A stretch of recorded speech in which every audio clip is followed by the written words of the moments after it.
Bonjour à tous et bienvenue dans cette nouvelle vidéo. Aujourd'hui on va parler des modèles policies, donc comment les utiliser en Laravel 5.7, mais également quelles sont les nouveautés en Laravel 5.8. Donc tout d'abord, qu'est-ce que c'est qu'une modèle policy?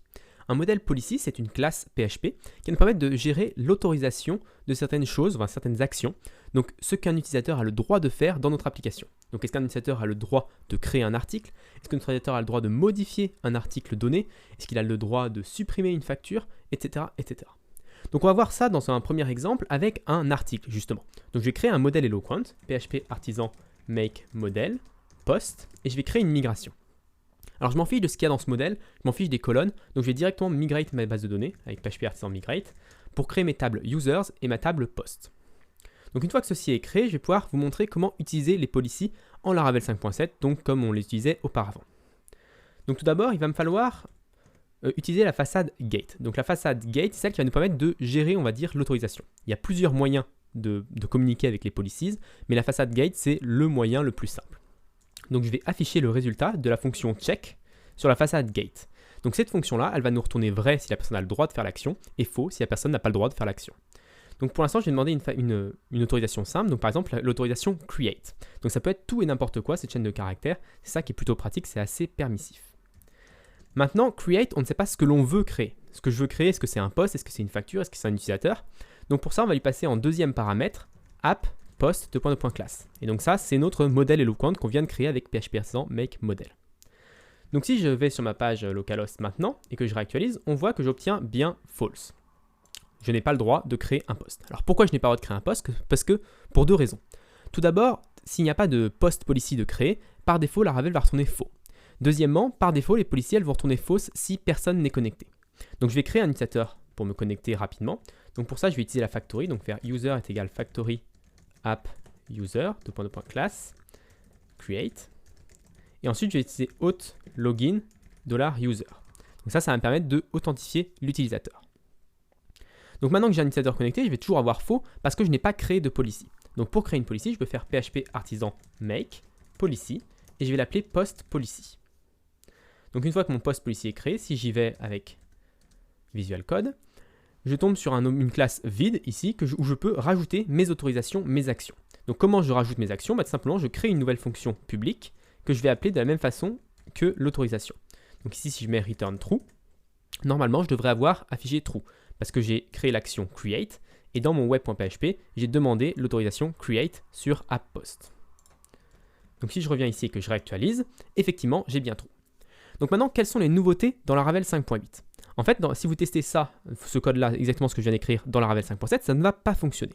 Alors pourquoi? Parce que dans Laravel 5.7, on n'avait pas directement le lien entre app post ici et la post policy qui est dans app policies. Pour faire ce lien, on devait aller dans notre auth service provider, ici, et dans ce tableau de policies, on devait rajouter une nouvelle ligne. Donc par exemple ici, j'aurais dû rajouter que app post était lié à app policies post policies. Donc ça, c'était quelque chose d'obligatoire, et si on ne faisait pas ça, la policy retournait toujours faux. Donc comme si elle n'existait pas. Et donc c'était assez compliqué de débugger ce problème-là, parce que si on ne pensait pas tout de suite qu'on avait oublié de rajouter cette ligne dans le auth service provider, on pouvait passer beaucoup de temps à essayer de débugger, on va dire, la logique, ici, parce que là on a fait juste un return true, mais ça peut être quelque chose de plus complexe. Donc on pouvait passer beaucoup de temps à essayer de débugger ces trucs-là, avant de se rendre compte que ça ne changeait rien de toute manière, Laravel nous renvoyait toujours false. Donc ça, c'était le premier point. Aujourd'hui, dans Laravel 5.8, on n'a plus besoin d'écrire cette ligne, on peut tout simplement la laisser commenter, et on n'aura quasiment plus jamais à utiliser ce tableau de policies dans le auth service provider. Donc là, si je réactualise, je vous montre, on a bien true. Donc maintenant, je voudrais en profiter de cette vidéo pour vous montrer un petit peu d'autres systèmes pour les policies, pour vous montrer un petit peu comment les utiliser. Donc je vais vous montrer la façade gate pour pouvoir utiliser une policy et savoir true ou false si la personne peut accéder ou pas à cette ressource. En fait, on peut faire d'autres systèmes, on peut utiliser par exemple un middleware. Donc je peux faire un middleware ici, et je peux faire can, create, app, post. Donc ça fonctionne un peu de la même manière que le dump check, sauf qu'on va le faire directement et la fonction ici anonyme ne sera jamais exécutée. Donc si j'actualise maintenant, on a un 403 forbidden. Alors c'est un petit peu étrange, parce que dans mon post policy, je return true. Donc on peut se dire, oui, bah normalement ça devrait m'accepter et j'aurais dû accéder à la page. Alors pourquoi je ne peux pas accéder à la page? Parce que tout simplement je ne suis pas authentifié. Alors on peut le vérifier avec la debug bar, je vous conseille d'utiliser la debug bar, c'est vraiment quelque chose de très pratique. Donc dans gate, on voit qu'il y a eu une erreur de la gate, et on voit que l'ability create sur le app post a été refusé et on voit que le résultat est nul. Donc quand le résultat est nul, ça veut dire que la fonction n'a pas été exécutée en fait, la policy n'a pas été exécutée. Et pourquoi la policy n'a pas été exécutée? Parce que le user est nul. Et donc par défaut, comme je disais tout à l'heure, s'il n'y a pas d'utilisateur connecté, et Laravel va refuser la gestion de la policy, enfin va refuser l'exécution de la policy. Alors comment faire pour accepter quand même, enfin exécuter quand même le code de notre policy? Parce que si on regarde ma policy actuellement, il n'y a nulle part, je manipule l'utilisateur en fait, je return tout le temps true. Et ça peut être le cas dans de nombreuses applications. Par exemple, on peut imaginer une application où on a le droit de créer des posts uniquement l'après-midi. Et là, ça n'a aucun lien entre si la personne est connectée ou pas. Et on peut vouloir que même les personnes invitées, même les personnes pas connectées, puissent créer des posts l'après-midi seulement. Donc on peut vouloir utiliser une policy sans avoir forcément d'utilisateur connecté. Il y a plein d'autres moyens, plein d'autres endroits où on peut vouloir, par exemple, voir un article seulement s'il a été publié, s'il n'est pas dans les brouillons. Donc ça, c'est quelque chose qui n'implique pas si la personne est connectée ou pas. Et donc, c'est vraiment des exemples concrets. Alors ça, c'est quelque chose de nouveau aussi, qui a été rajouté pas en 5.8, mais en 5.7, il me semble. On peut récupérer l'utilisateur ici. Donc classiquement, on va récupérer l'utilisateur de cette manière-là. Mais en PHP 7, on a une manière de dire que l'utilisateur est optionnel. Et pour ça, on met un point d'interrogation devant le nom de la classe. Et donc ça veut dire que l'utilisateur est optionnel.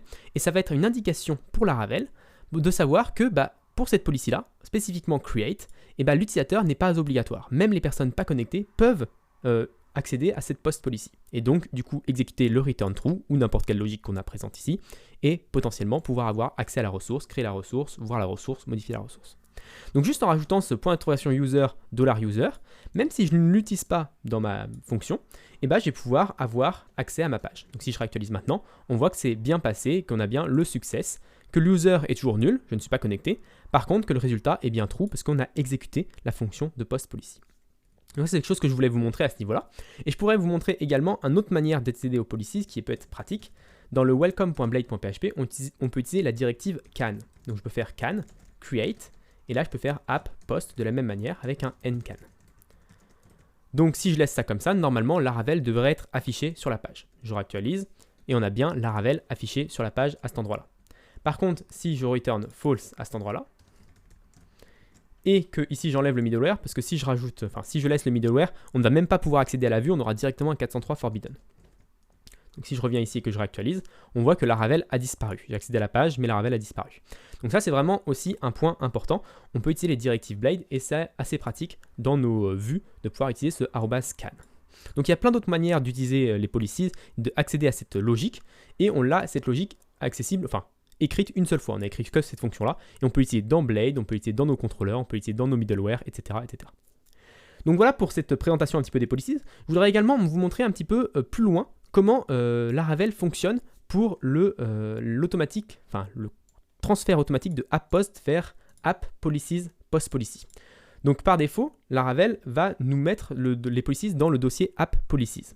Et c'est expliqué ici dans le release note qu'on va avoir un gate guess policy names using qui nous permet de changer cette logique-là pour pouvoir avoir une logique différente. Alors imaginons que ma policy se trouve autre part. Donc là, je vais remettre true. Et l'objectif, c'est que ça reste ici affiché, que Laravel reste affiché au milieu avec notre @scan en Blade. Donc si je rename ici notre app policies par app auth par exemple, on peut appeler app auth. Et je vais renommer également le dossier. Donc je vais rename le dossier en app auth. Donc on a changé, on va dire, notre namespace, on a changé notre dossier, donc notre post policies n'est plus dans le lieu conventionnel. Donc si je réactualise maintenant, on va avoir la chose qui va disparaître, Laravel qui va disparaître, parce que Laravel ne trouve plus notre policy. Et donc on peut utiliser, comme noté dans la documentation ici, le gate guess policy names using avec une nouvelle logique.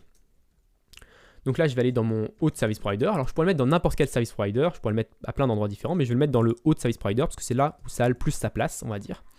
Et donc, je vais pouvoir ici importer la façade gate et guess policy name using. Et dans cette logique-là, je vais pouvoir mettre quelque chose d'autre. Donc, quelle va être la logique à cet endroit-là? Et c'est ça un petit peu compliqué. Qu'est-ce que je vais mettre? Alors, je reçois le modèle class. Donc, si je fais un dump de ce modèle class, normalement, il devrait apparaître sur la page. Hop. Donc on voit que je reçois le app post ici, et le app post ici, parce que j'appelle la policy 2 fois. Et donc je dois convertir ce app post en app auth post policy. Et donc comment faire ça? Pour faire ça, je vous conseille de regarder un petit peu le code source de Laravel. C'est toujours très instructif de regarder comment Laravel structure ses données et comment Laravel utilise ces choses. Donc pour faire ça, on va regarder ce qui se passe dans la façade gate. Alors comme vous le savez sans doute, les façades, il n'y a rien dedans. Si je vais dans la façade gate, donc là je choisis la façade, il n'y a pas grand chose dans cette classe, c'est juste un getFaçadeAccessor qui nous retourne un gateContract. Si je vais sur le gateContract, on voit que c'est une interface et du coup il n'y a pas de logique à l'intérieur, il y a juste les signatures des méthodes. Mais il y a un troisième gate, il y a l'implémentation. Donc si on regarde ici sur la liste, on a la façade, on a le contrat et on a également l'implémentation. Donc je choisis l'implémentation pour voir un petit peu la logique. Et donc là on tombe direct sur pas mal de fonctions. Et j'étais directement, vu que j'ai préparé cette vidéo, getPolicy4, c'est la fonction qui va permettre de récupérer une policy en fonction de la classe. Donc on voit un petit peu la logique qui est faite par Laravel. Si c'est un objet, on récupère le nom de la classe de l'objet, enfin la chaîne de caractères qui correspond à la classe de l'objet, donc par exemple le app post. Si ce n'est pas une chaîne de caractères, ça veut dire que c'est un petit peu bizarre, donc on va return tout de suite. Et ensuite, on va vérifier dans le tableau que je vous avais expliqué tout à l'heure dans le Auth Service Provider, ce tableau-là, s'il y a une clé. Donc on voit que c'est prioritaire, par exemple. Ça nous permet de, en regardant le code, on permet de voir que le tableau ici, il est prioritaire par rapport à le getPolicyNames using. Donc ça, c'est le premier point. Et ensuite, on va faire un for each sur getPolicyName. Donc getPolicyName, imagine que c'est ce qui va exécuter, on va dire, la fonction. Et effectivement, on voit la chose, getPolicyName using callback. Donc ça, c'est ce qu'on va enregistrer quand on va faire la fonction anonyme. Donc ça va être notre fonction qui est présente ici et qui permet de définir, on va dire, le modèle, enfin la classe à utiliser. Et donc si cette fonction existe, on l'appelle, et sinon, Laravel va exécuter sa logique qui est celle-là. Donc là, on voit la logique un petit peu de base de Laravel pour déterminer cette chose-là. Donc il replace le backslash par un slash, ensuite il utilise dirName, qui est une fonction PHP qui permet de récupérer le nom du dossier, donc par exemple, si notre classe c'est apppost, et ben on va avoir juste app. Et ensuite, il remplace à nouveau les slash par des backslash pour retomber sur des namespaces. Parce que les noms des dossiers, généralement, c'est des slash pour séparer les dossiers, en tout cas sous Linux. Et pour les namespaces, c'est des backslash. Donc c'est pour ça qu'il fait ce petit système pour pouvoir utiliser la fonction dirName. On remplace les backslash par des slash, ensuite on utilise dirName, ensuite on remplace les slash par des backslash à nouveau pour avoir la chose correcte. Et ensuite, on va obtenir cette classe dirName qui vaut app dans notre cas. On va lui rajouter policies. Ensuite, on va prendre le base name de la classe. Donc là, ça va être juste post. Et on va rajouter à la fin policy. Donc on voit un peu la logique. Et donc très facilement, on va pouvoir réutiliser cette logique dans notre Auth Service Provider à la place de notre dump.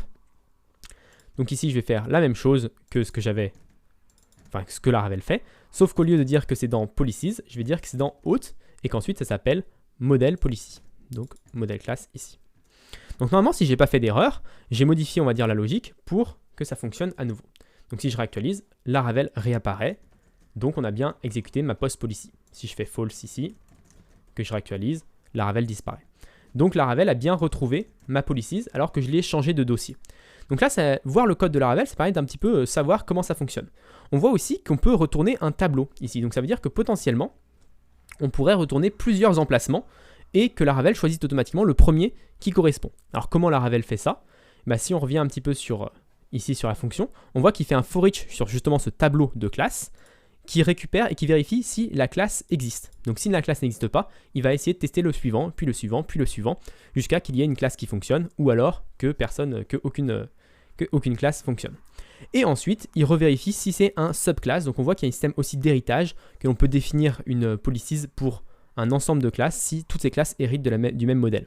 Donc c'est peut-être un petit peu plus complexe, mais vraiment lire le code de Laravel, c'est vraiment bénéfique pour votre compréhension du framework, comment le framework fonctionne, et même des choses qui ne sont pas dans la documentation, par exemple le return d'un tableau ici, ce n'est pas expliqué dans la documentation. Dans la documentation, il nous explique que l'on peut juste return le nom de la classe comme ça, sans tableau, et que du coup on peut retourner qu'un seul emplacement. Alors que potentiellement, si vous lisez le code, vous pouvez comprendre que, ah non, en fait on peut récupérer plusieurs emplacements, retourner plusieurs emplacements, et que Laravel va choisir le premier qui existe.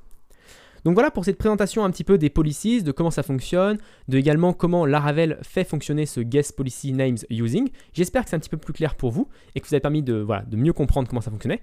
En conclusion, les policies, est-ce que je les utilise, est-ce que je ne les utilise pas dans mes applications? En fait, je trouve que le système de policy de Laravel est très bien comme socle et que c'est quelque chose qui est très simple. Donc vraiment, on peut faire tout et n'importe quoi avec, mais c'est un petit peu trop simple. En fait, soit vous n'avez pas besoin d'autorisation et dans ce cas-là, vous pouvez vous contenter de faire quelques checks, quelques conditions par-ci par-là dans vos applications, soit vous avez vraiment besoin d'une grosse autorisation avec des utilisateurs qui ont des droits et des permissions différentes. Et dans ce cas-là, les policies de Laravel vont être un petit peu un petit peu trop simples justement. Donc je vous conseille, si vous avez vraiment besoin d'autorisation et de permission dans vos applications, d'utiliser plutôt des bibliothèques externes, comme celle de Spatie par exemple. Donc il y a Spatie Laravel Permission, qui est très connue, qui est une bibliothèque qui est très utilisée dans le monde Laravel et qui permet de stocker ces permissions en base de données et de les récupérer, on va dire, pour tester certaines choses. Donc vous allez pouvoir rajouter des utilisateurs, des rôles à des utilisateurs, des permissions à des utilisateurs, et ensuite pouvoir les supprimer, les ajouter, les tester, etc. Donc c'est un package qui est conçu au-dessus des policies de Laravel, donc vous allez toujours pouvoir utiliser les CAN, les middleware, etc. Mais vous allez avoir une puissance décuplée par ce package. Il en existe plein d'autres, il y a par exemple Bouncer qui est aussi assez connu, qui permet également de faire à peu près la même chose. Donc je vous conseille de regarder un petit peu tous les packages qui existent, mais c'est vraiment ces packages-là vers lesquels je me tournerais si j'avais vraiment besoin d'une autorisation dans une application Laravel aujourd'hui. Donc voilà pour cette vidéo, j'espère qu'elle vous a plu. Si elle vous a plu, n'hésitez pas à vous abonner et à la partager. Et moi je vous donne rendez-vous très rapidement dans une nouvelle vidéo.